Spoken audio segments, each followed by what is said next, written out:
শাকিব হচ্ছে ওনাদের সবার সিনিয়র, সেটা আসলে হল মালিকদের জন্য ভালো হয়, দর্শকরাও মজা পায় যে এই ছবিটা দেখি।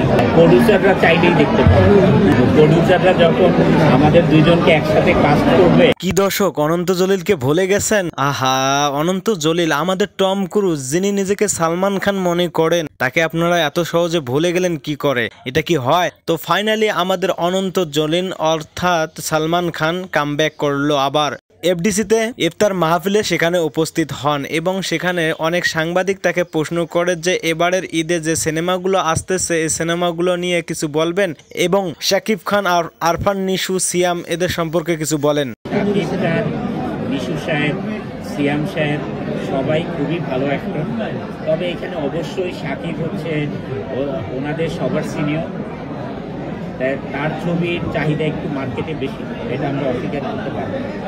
হ্যাঁ, সেটা অস্বীকার করা যাবে না। তবে আমি চাই সবার ছবি ভালো চলুক, কারণ সবাই খুশি হবে। কারণ একটা আর্টিস্ট যখন একটা ছবিতে কাজ করে তখন তার মানে তার সবচেয়ে বেশি স্যাটিসফ্যাকশন থাকে যখন মুভিটা সুপারহিট হয়। আর প্রডিউসারও তখন হ্যাপি থাকে যে আমি এই আর্টিস্টকে নিয়ে আবার কাজ করি। প্রডিউসাররা চাইলেই দেখতে পাবো। হ্যাঁ, আমি কেন করবো? প্রডিউসাররা যখন আমাদের দুইজনকে একসাথে কাজ করবে, আমাদের গল্প দুইজনকে শোনাবে, কারণ এখানে তো কেউই তো ধরেন চাইবে না যে আমার ক্যারেক্টারটা। বাট আমি, আপনারা আজকের থেকে আমাকে চিনেন না, বেশ অনেক দিন হয়ে গেল 2008 থেকে।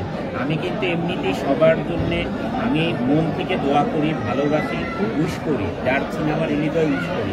আমি কিন্তু কম্পিটিটর মনে করে কারো প্রতি হিংসার চোখে কাউকে আমি কোনোদিনই দেখি না, এবং আল্লাহ তাআলা আমাকে যতদিন বাঁচিয়ে রাখবে এটা আমার মন থেকে আসবে, কারণ আমার এটা ক্যারেক্টারই আসবে।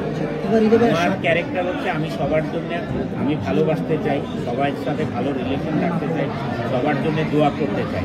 আর আপনি যেটা বলছেন যে এটা একটা কম্পিটিশন মার্কেট থাকলে সবার জন্য ভালো হয়, সেটা আসলে হল মালিকদের জন্য ভালো হয়, দর্শকরাও মজা পায় যে এই ছবিটা দেখি, আগে দেখি বা এটা এরপরে যে দেখি, তাদের একটা চয়েস থাকে। এখন তো আমরা দেখি যে এই অনেকগুলো ছবি রিলিজ হয়, এতে তো সমস্যা হচ্ছে।